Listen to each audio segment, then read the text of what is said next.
Bienvenue au balado Reflet d'elle, un balado unique en son genre, conçu par et pour les femmes francophones de la Colombie-Britannique pour démystifier la réalité d'être une femme francophone dans une province où le français est en minorité. Parcourez le récit inspirant un à un. Bonne écoute! Bonjour et bienvenue à Reflet d'elle, l'émission organisée par Réseau Femmes de la Colombie-Britannique. Je suis Agnès Caravati, ici à Victoria. Nous sommes 3 animatrices pour cet épisode aujourd'hui. Donc, nous avons ici Dominique, représentante de Réseau Femmes à Duncan. Bonjour Dominique. Bonjour. Et puis Maria. Bonjour Maria. Bonjour, salut. Qui elle aussi est représentante de Réseau Femmes, mais à Victoria. Donc, dans cet épisode, nous souhaitons partager avec vous qui nous sommes et ce que nous faisons en tant que femmes par rapport au vieillissement. Avant de parler de nous, j'aimerais m'adresser à vous, auditrices, qui nous écoutent. C'est quoi pour vous vieillir? Vieillir. Oui, depuis notre naissance, nous vieillissons toutes les secondes, toutes les minutes, tous les jours. Alors, à part le temps qui passe, c'est quoi le vieillissement en tant que femme? Alors, moi, personnellement, c'est pas un sujet qui me préoccupe vraiment. C'est une espèce de notion suspendue qui, depuis que j'ai joint ce groupe de discussion et de réflexion, le mot « vieille » déclenche en moi une drôle de curiosité. J'ai voulu en savoir plus. Donc, j'ai commencé à écouter des podcasts, lire des articles et contacter mon réseau personnel de femmes pour comprendre non seulement mon propre vieillissement, mais aussi celui des femmes proches de moi, et d'âge et d'origine différentes. Il est évident que les résultats ont été divers, car nous venons de mondes différents, avec différents chemins parcourus et de cultures variées. Ce qui est évident, par contre, c'est la manière dont les valeurs des femmes sont impactées. Comme le note mon amie Hélène, qui a 63 ans, dès notre naissance, nous sommes conditionnés à être féminines, avec l'association du rose et des froufrous pour les filles, et puis l'image de garder les cheveux longs pour être plus attirante. Ça peut vous paraître bénin, mais ces messages sont ancrés dans notre société. À travers ce que j'ai lu et les podcasts que j'ai écoutés récemment, il m'est clair que l'image de la femme éternellement jeune nous entoure. Maria, j'ai l'impression que tu es intéressée. Tu veux dire quelque chose à ce sujet? Je me rappelle aussi que mes amis en Colombie m'ont partagé, ça fait quelques années, que c'était très populaire que les filles qui fêtaient leurs 15 ans demandaient comme cadeau d'anniversaire un boob job, c'est-à-dire une augmentation des seins. C'est trop bizarre pour moi. Ah oui, je trouve ça très, très alarmant quand tu essaies d'imaginer une personne de 15 ans à souffler les bougies et puis ce qu'ils ont en tête, c'est d'avoir ce genre d'intervention chirurgicale. C'est vraiment alarmant. Mais vraiment, c'est pas surprenant car la pression dirigée directement vers les jeunes filles et femmes est vraiment due aux médias, aux films et aux réseaux sociaux comme Facebook, TikTok, Instagram et puis bien sûr à la publicité massive. Et en même temps, la jeunesse éternelle, qui n'en veut pas. Puis bien sûr, il y a le processus biologique naturel des femmes avec l'impact qu'il y a sur elles et de ceux et celles qui l'entourent, avec les menstruations, parfois la grossesse, l'accouchement et la ménopause, qui créent des souffrances, des cicatrices physiques et émotionnelles.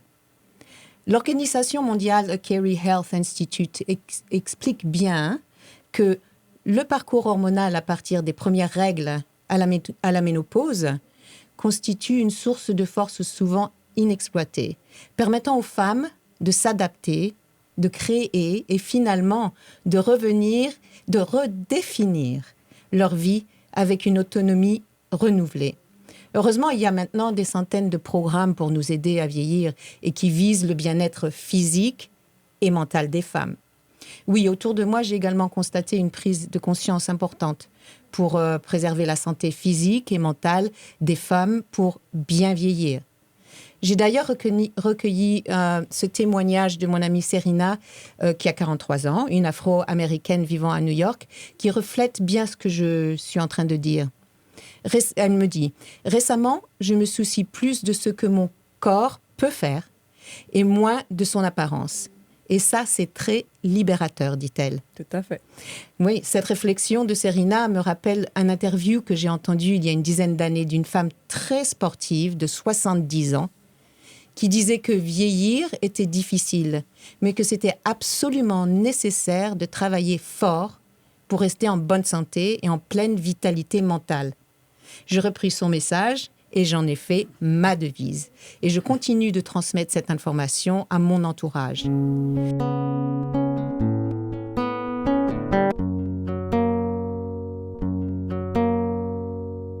Et en parlant de bonne vitalité mentale et de bonne santé, je vais passer le micro à Dominique qui en a beaucoup à dire là-dessus. N'est-ce pas, Dominique? Je te remercie, Agnès, pour cette présentation générale. Et j'aime bien déjà les témoignages que tu nous as partagés. Moi aussi, le terme vieillir m'a questionnée pendant nos échanges. Je suis Dominique Mascle, j'ai 60 ans et j'ai vécu depuis 10 ans dans ma vie de tels bouleversements, et pas seulement hormonaux, que j'ai l'impression d'en avoir 45. À 50 ans, j'ai décidé de sortir de ma zone de confort et de changer de vie avec un compagnon plus aventureux. J'ai quitté la région parisienne, où j'avais une belle clientèle comme consultante, coach, sophrologue, une grande maison, 2 garçons adultes, 2 chiens, bref, tout le confort. Je suis partie vivre à Annecy, à la montagne, tout en continuant à faire beaucoup d'heures de déplacement pour animer mes formations sur toute la France, et j'ai recréé un cabinet de coaching et de sophrologie à Annecy. Et puis, boum, le Covid. Tout s'est arrêté. Heureusement, mes clients m'ont fait confiance et j'ai pu basculer toute mon activité en distanciel. Même avec un travail super relationnel, devant mon écran, tous les jours, ça a marché. Et comme travailler en visio était possible, et qu'avec mon compagnon, nous voulions devenir bilingues, nous avons choisi de partir vivre au Canada. Ottawa, puis Victoria, et maintenant Chemainus. Bref, en 10 ans, nous sommes passés de Paris à plus de 10 millions d'habitants à Chemainus, 4000 âmes. Un rétrécissement de population évident. Mais waouh, quel élargissement dans ma vie pro et perso. Un grand changement. Ouais, oui, à 60 ans, je veux encore d'ailleurs continuer à travailler, 10, 15 ans, mais pour profiter vraiment davantage de la nature, des rencontres, de la musique au Canada, je travaille désormais seulement à 2/3 temps. Et je suis super heureuse de mes choix, depuis 10 ans, de toute cette aventure canadienne.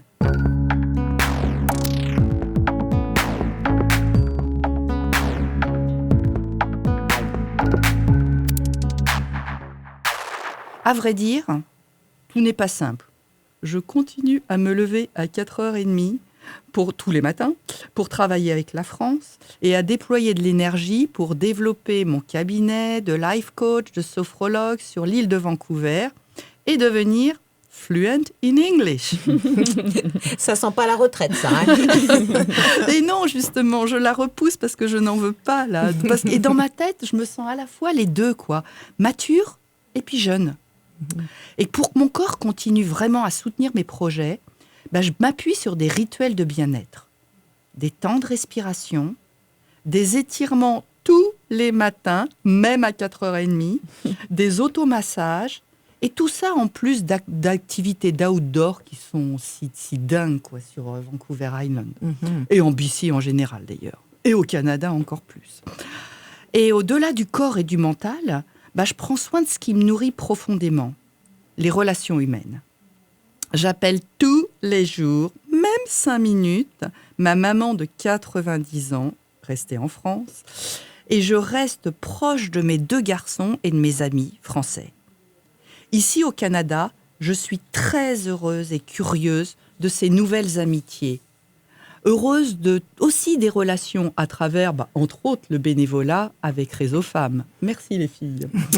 Finalement, pour continuer à vieillir heureuse et en forme, je m'astreins à appliquer au quotidien ce que j'appelle en conférence les 5 piliers de la vitalité. Mais c'est quoi ces 5 piliers de la vitalité ? On peut les résumer, j'aime bien les résumer avec l'acronyme santé, S-A-N-T-E. S pour la gestion de son stress. Celui qui dynamise, pas celui qui va vous plomber. Le A pour l'attention à soi, l'attention aux autres, avoir une attitude mentale positive. Ça fait aussi référence au sens, au vivre curieuse, au pourquoi je me lève tous les matins. Le N pour la nutrition, le bien manger. Et je dois dire que j'ai mis un frein sur les poutines et la bière. Le T pour les temps de repos, comprenant aussi bien le sommeil. Et bon, là, à vrai dire, c'est vraiment mon axe d'amélioration. Le E pour les exercices physiques. Je ne parle pas forcément du sport, mais bouger, y compris devant son écran. Après plus de 25 ans d'accompagnement individuel, je sais combien ces piliers sont essentiels. Et je souhaite à chacune de trouver son propre équilibre dans ces piliers de la santé, de construire ses propres rituels pour rester en vitalité et en curiosité. Reflet d'elle. Reflet d'elle. Reflet d'elle. Et pour toi, Agnès, à titre plus personnel, vivre heureuse et vivre curieuse, ça se traduit comment dans ton quotidien ?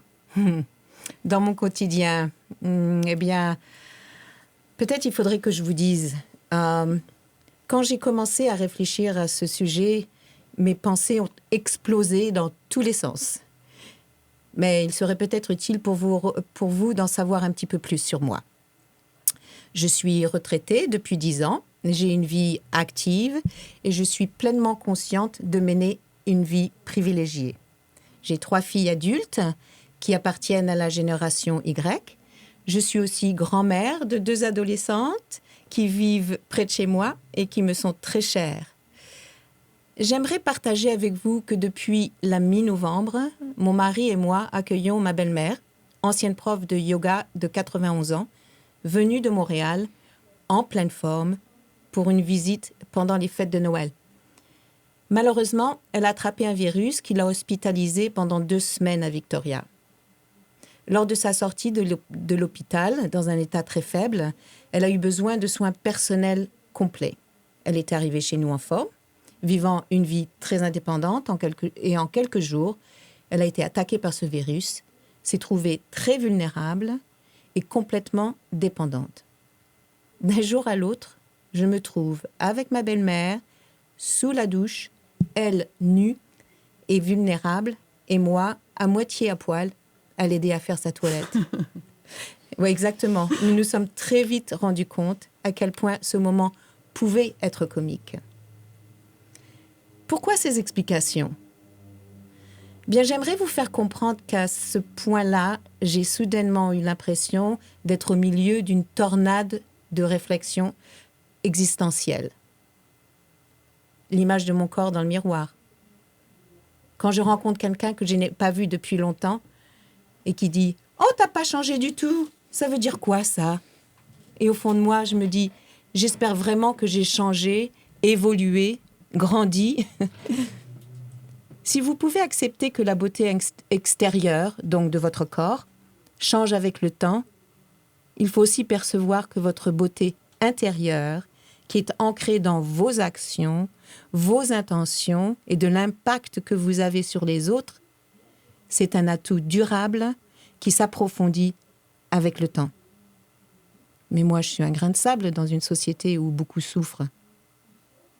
Le manque de contact multigénérationnel, l'isolement des femmes âgées qui n'arrivent pas à se mettre à l'ordi et qui sont dans la pauvreté. Mon combat féministe continue-t-il toujours ?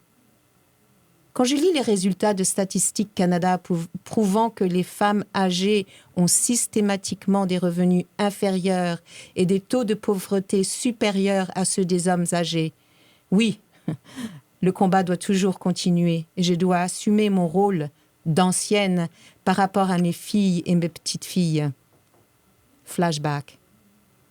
Il y a quelques années, alors que j'étais avec ma petite fille de 6 ans, à l'époque, j'ai eu une altercation avec une femme qui a cogné sa porte de voiture sur la mienne, laissant une marque.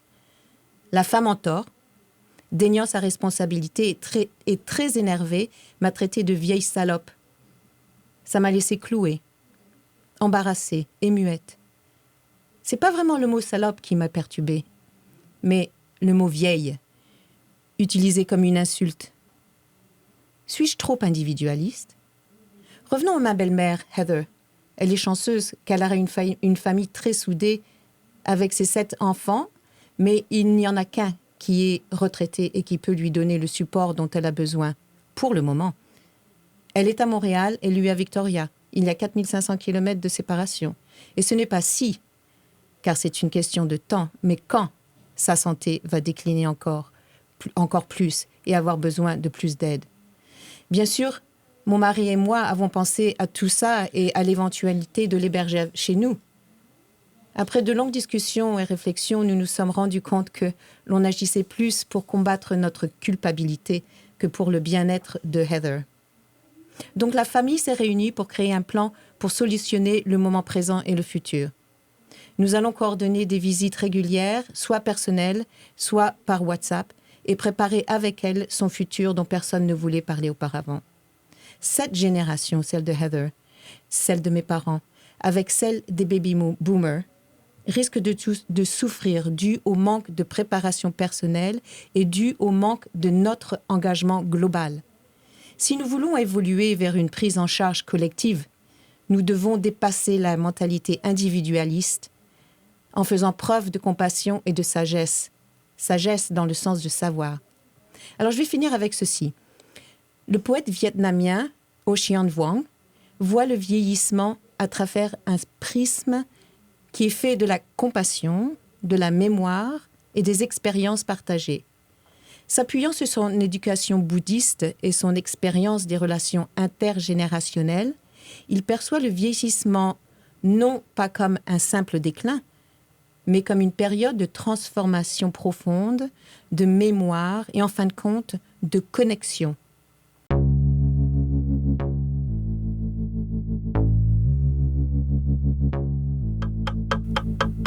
Nous allons continuer le mot connexion avec Maria qui veut parler de sa passion qui est d'être avec les autres.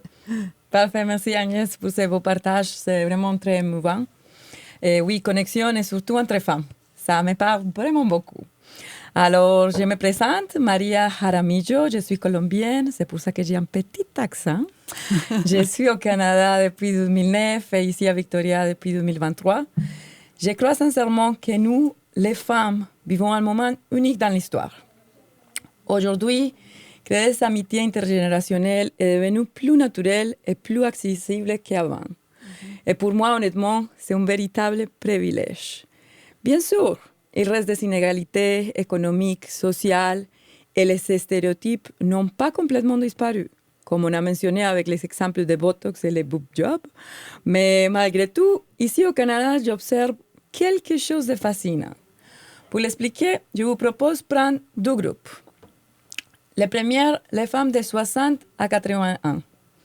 Basé sur mon expérience, je vois que beaucoup de femmes de ces groupes ont travaillé pendant beaucoup d'années et de plus en plus disposent de temps pour elles. De temps pour explorer, apprendre, voyager, créer, bref, pour faire ce qui leur plaît vraiment. De l'autre côté, nous avons un deuxième groupe de femmes dans la quarantaine. J'ai aussi fait mon devoir, Agnès, et selon les statistiques Canada, une femme sur 4 dans la quarantaine n'a pas d'enfants. Ce qui veut dire que dans ce groupe, beaucoup de femmes de mon âge ont aussi, comme sur le groupe 1, de l'énergie, la liberté et du temps pour faire ce qui leur plaît. Voyez-vous, Agnès et Dominique, plusieurs femmes dans ces 2 catégories ou 2 groupes ont du temps pour elles et pour faire ce qui leur plaît. Avoir des amies femmes avec des différences d'âge de plus de 10, 15, parfois même 20 ans pour moi, c'est que de la chance. Parce que quand on est ensemble, on n'est plus défini par notre âge ou notre statut social. On est juste des amis, des femmes qui ont du fun ensemble, qui s'écoutent et qui se soutiennent. Alors, je trouve vraiment une immense source d'inspiration chez mes amis qui sont plus âgés que moi. Sincèrement, je veux devenir comme elles. Elles rêvent encore, elles se lancent dans des défis, elles apprennent des langues, elles voyagent, elles osent. Elles sont libres, libres d'esprit, libres de cœur, libres de choisir ce qui compte vraiment. Elles portent une sagesse incroyable et en même temps, elles choisissent une vie simple, avec moins de préoccupations inutiles et surtout pour moi, moins de « il faut que ».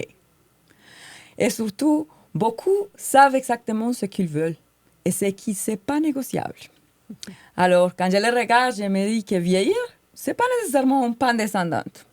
C'est une montée en puissance et honnêtement, ça me donne envie d'avancer encore avec plus de confiance, de curiosité et de joie.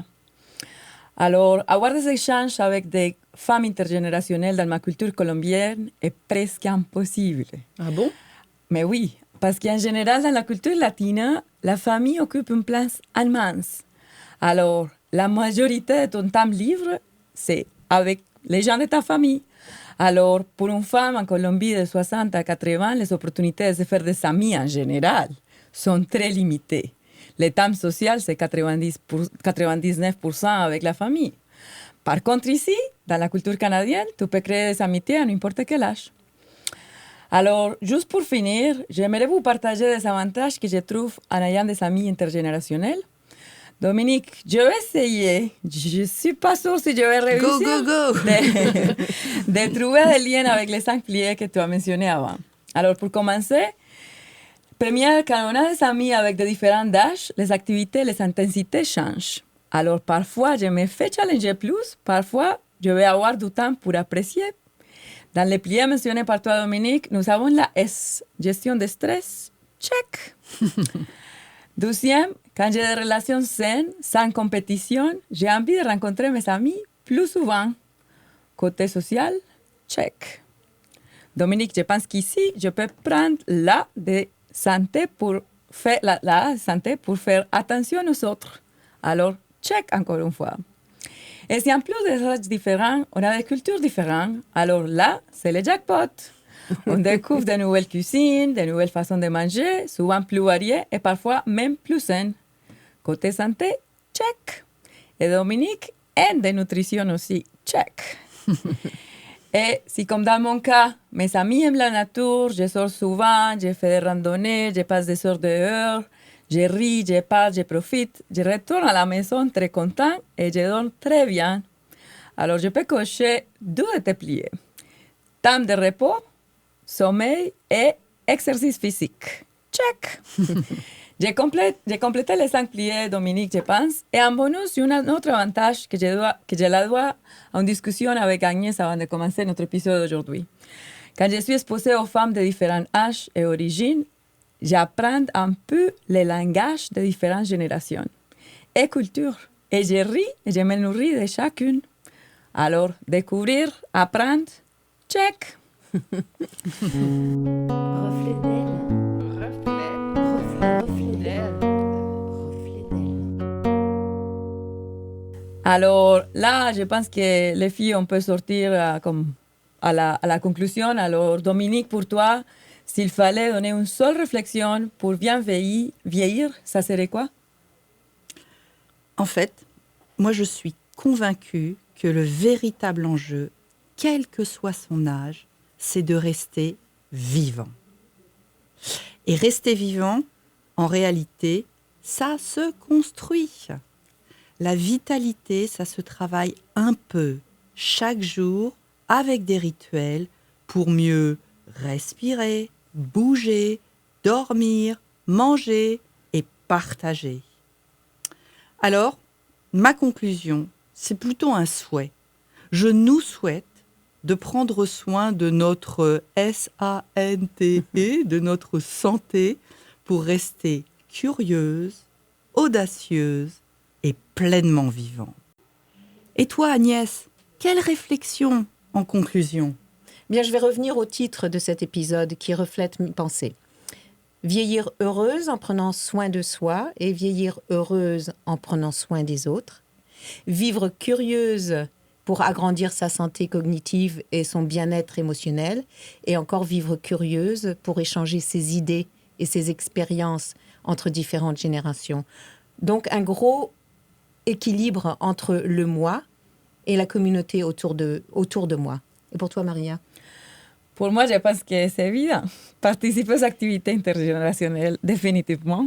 Alors, je sais que le but de cet épisode n'était pas du tout de faire la pub des réseaux femmes, mais en parlant avec vous deux, je nous entends et je pense qu'il faut profiter et mentionner aux personnes qui nous écoutent aujourd'hui que participer aux activités des réseaux femmes est une super belle opportunité pour passer du temps de qualité entre femmes de plusieurs âges et surtout avoir du fun en restant jeune en français.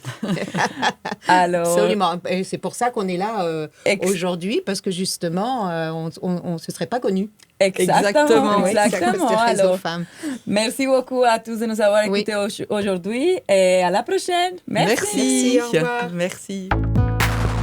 Vous écoutiez Reflet d'elle, un balado produit par Réseau Femmes Colombie-Britannique et conçu à 100% par et pour les femmes francophones de notre province.